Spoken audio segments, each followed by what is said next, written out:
reasons that utterly escape everyone involved, you're listening to a bipolar, a schizophrenic, and a podcast. Here are your hosts, Gabe Howard and Michelle Hammer.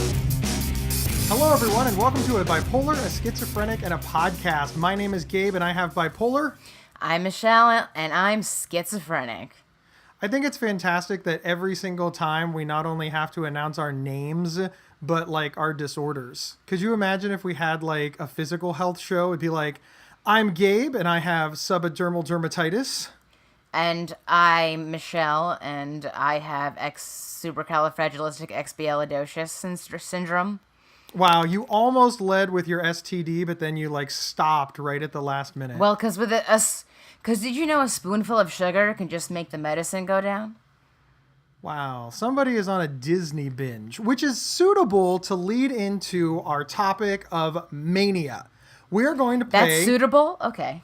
Yeah, because you're like on some Disney binge. You think you're Mary Poppins, except with, instead of an umbrella, it's Listen, maybe I am Mary Poppins. Maybe I do fly with my umbrella. You don't know, Gabe. You don't know. Do you even own an umbrella?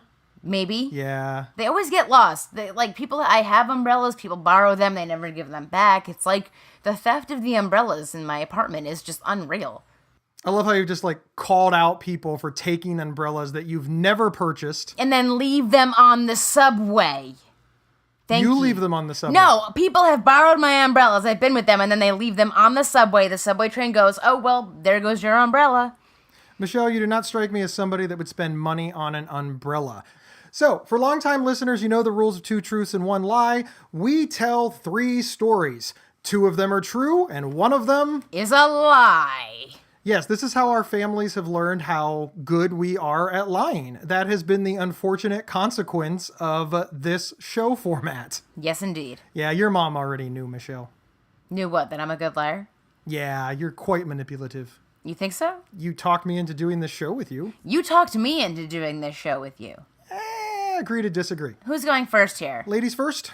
Okay, I have quite a story, Gabe. It has to do with my lacrosse coach. She had to teach a class. We're in this class called team sports, where every class period we would do a different sport.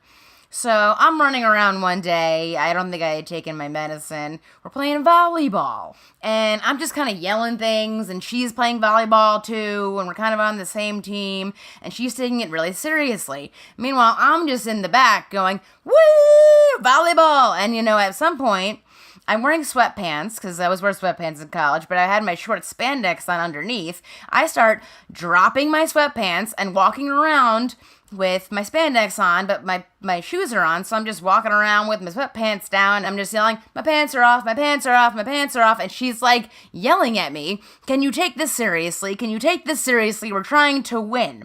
So everybody on the other team just starts serving the ball to me because I can't play because I got pants at my ankles. And then I just keep yelling, I'm an elephant. I'm an elephant. And I start making all of these elephant noises over and over again. I'm making all of these elephant noises, and she just keeps getting more and more mad. We lost that volleyball game during that class. And after, we're sitting by the bleachers, I take my coach's cell phone and I start rubbing it on my boobs, and then I start putting it down my shirt into my bra. And what bad happened is that another guy in the class says to my coach, is she allowed to do anything she wants because she's on your team? But if anyone else did it, they'd get in trouble. And that's when things flipped. Right after class, I try to go into her office and she yells, get out of here!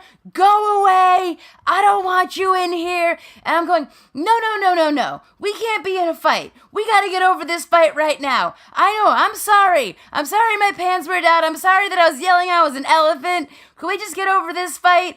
And we kind of talked it out. She was yelling and I was apologizing, and that's kind of the story that I have right there. And just to be clear, you feel that this story is related to mania and not hypersexuality or stupidity. Well, just because, why would a 21-year-old girl, I think I was off the meds right now at this point. You think? I didn't and I was just yelling, I'm an elephant, I'm an elephant, I'm an elephant. My pants are down, and I'm just walking around my spandex on, screaming. That's not an average thing to do, I would say. That's fair. We're going to call this story Manic No Pants Elephant. Manic No Pants Elephant. Versus my story. Okay, so you have inspired me to think back to my college days. Oh, and they were that's very sweet. short because I never graduated from college. But I did go to college for a brief period of time. When I was trying to get better, I was off work, and my wife at the time was just so frustrated with having me around because, caregiver burnout is a thing.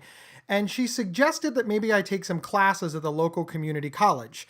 And I thought this was a good idea. I wanted to do this.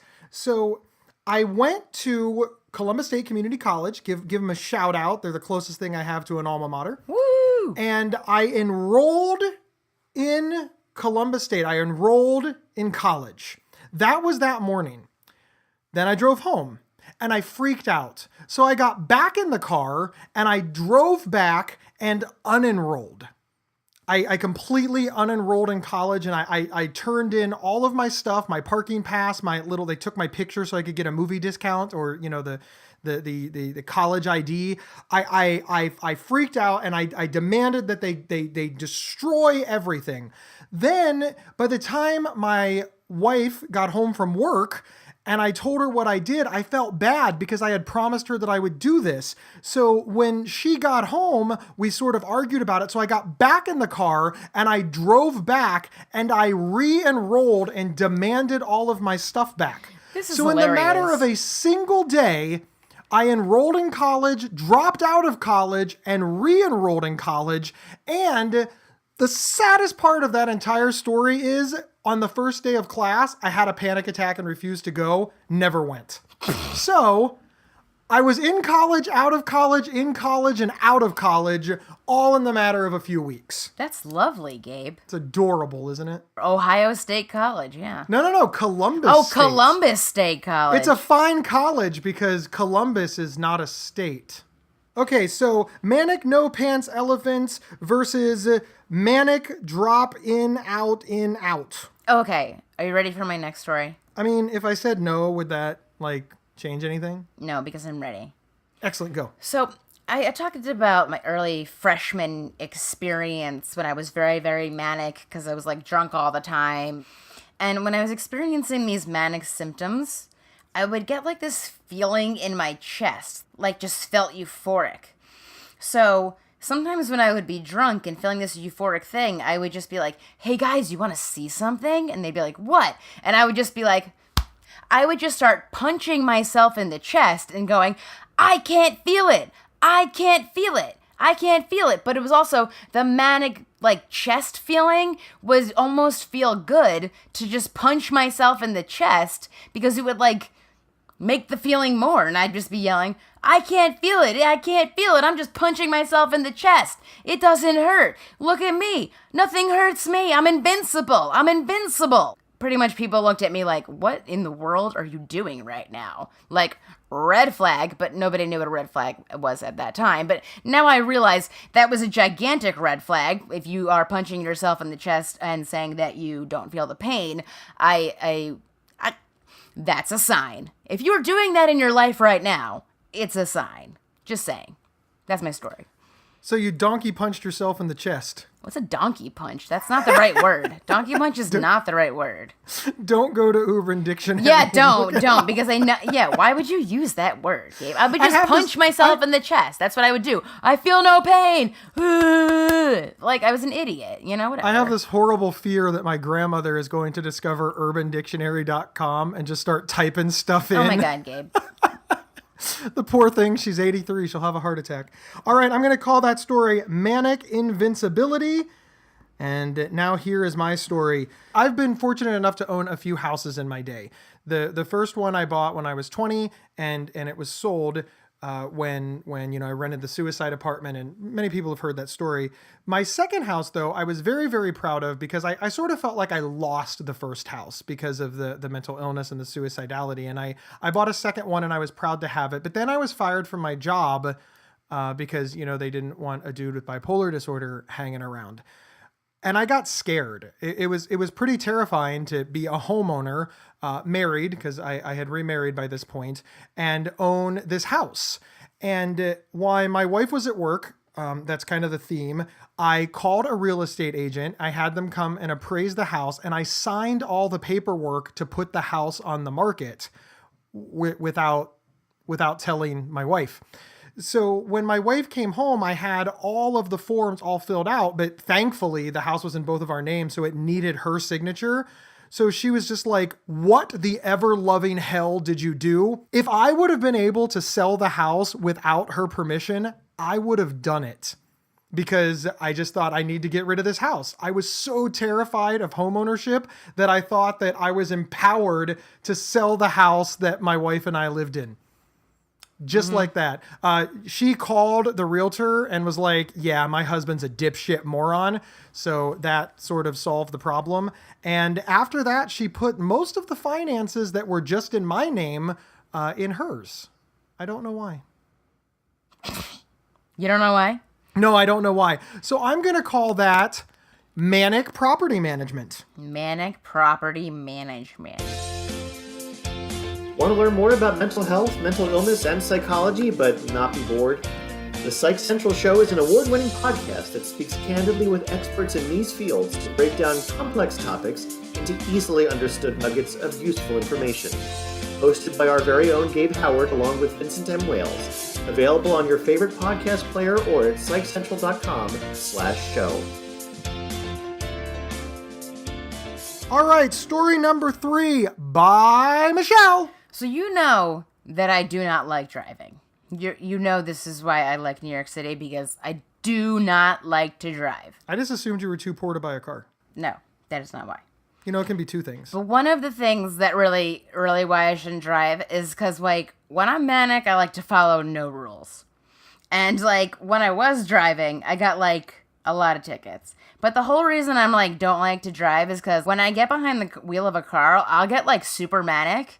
I'm going to drive really fast. Is the speed limit 30? I'm going to go 50. I'm going to go 55. But then I realized if I'm driving in New York City, I can't do that. I'm going to hit people. I'm going to hurt people. I can't just be driving around New York City. That is not safe. I don't want to do that. I don't want to, hurt people. And I'm scared to drive at this point right now because I don't want to, hit somebody in the city. I don't want to have a car going somewhere that I messed up. And plus, all of the turning signals are so confusing that I don't even know what I would do. And that I get so manic behind the wheel, I'll start speeding down the street and there's so many pedestrians. I don't know what I'm going to do.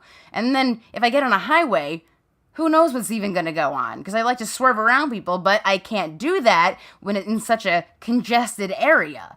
So really, I'm not driving right now. Mostly because I just get way too manic behind the wheel. It's proven itself in the past, and I'm just like, I like New York City because I can just take the subway and not worry about going crazy behind the wheel of a car. I am going to break from tradition, and I don't want you to answer, but I think that one is the lie. So that's my answer. I'm not following. I'm not going to ask any questions. I don't need any follow-ups. I think that one is the lie. But let me tell my last story, and then we'll let you ask any questions and guess. But I just want it on the record that in fact, I'm even going to name it Michelle's Lie. That's how confident I am. So far we have Manic No Pants Elephant versus Manic Drop In, Out, In, Out, In, Out. We have Manic Invincibility versus Manic Property Management. And Michelle's Lie. But are you right or are you wrong? You've never seen me drive, Gabe. That is fair. I have never seen you drive. Did you know how many points I had on my license? I mean, I got to imagine that the biggest reason you don't want to drive is because you're too short to reach the pedals. Are you kidding me? I am 5'4". Okay, here's my third story. When I'm manic, I start thinking really deeply. I don't know if it's because my when I'm manic, my brain works a lot. You know, I have multiple things going on at once, racing thoughts, and I can have multiple thoughts going at the same time. I can't articulate them for shit, but in my mind, I'm thinking about what I want for dinner, how to take care of the house, and like 5 or 6 social problems, something I saw on the news. I'm just thinking all of these things. And one of the things that I was thinking several years ago was about the plight of homeless people. This is something that is very near and dear to me. I believe that most homeless people are severely mentally ill, and I also believe that society has dropped the ball helping them, and it's very, very shameful. But one of the things that I realized is that, I don't really know what it's like to be homeless. I sort of feel that the only reason I'm not homeless is because of luck. Just because I happen to have health insurance or money or a good family. And I didn't think that was fair. So I wanted to experience what it would be like to be homeless. But I had all of these thoughts in the winter, and I thought, if I try to sleep outside, I could get hurt. It's very cold outside. I genuinely don't recall if I tried or not, but I don't think that I did. But what I did come up with is that sleeping under my bed and homelessness were equivalents. I decided that was related.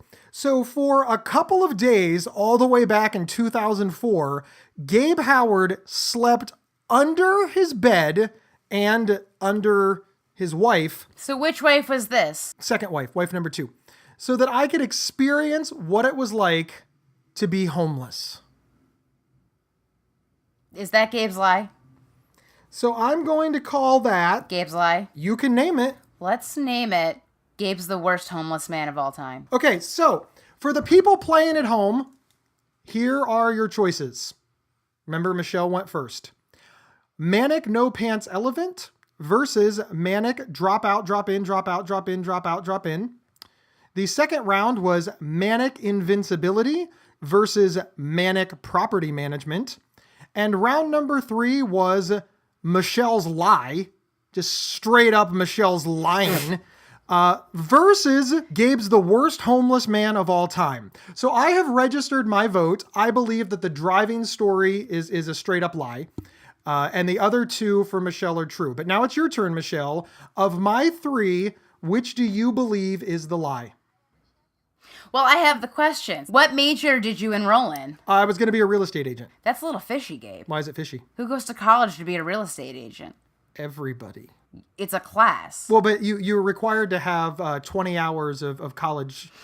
Okay. Remember, okay. it's a community college, so... Oh, yeah, it was community. Columbus State. Columbus the state. Yes. Columbus the state. So in your third one about your homeless under the bed, Yes. Did you feel it was accurate?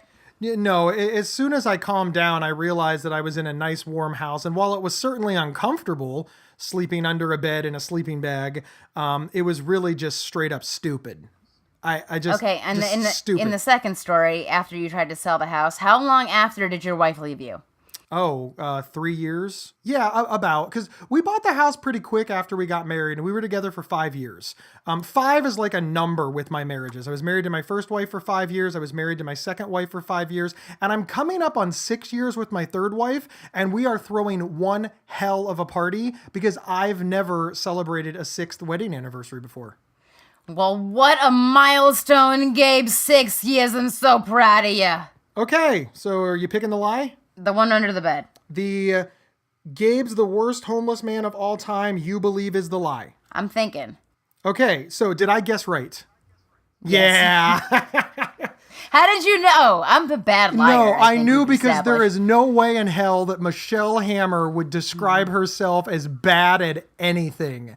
You are... That's how you always get my lies, because either I'm scared, I'm not good at something, I'm bad at something. I am not good at lying about myself because I talk about myself so highly all the time that when I'm ever bad at something, you know it's a lie. The words that got me is you were like, I was a terrible driver. And I was like, nope.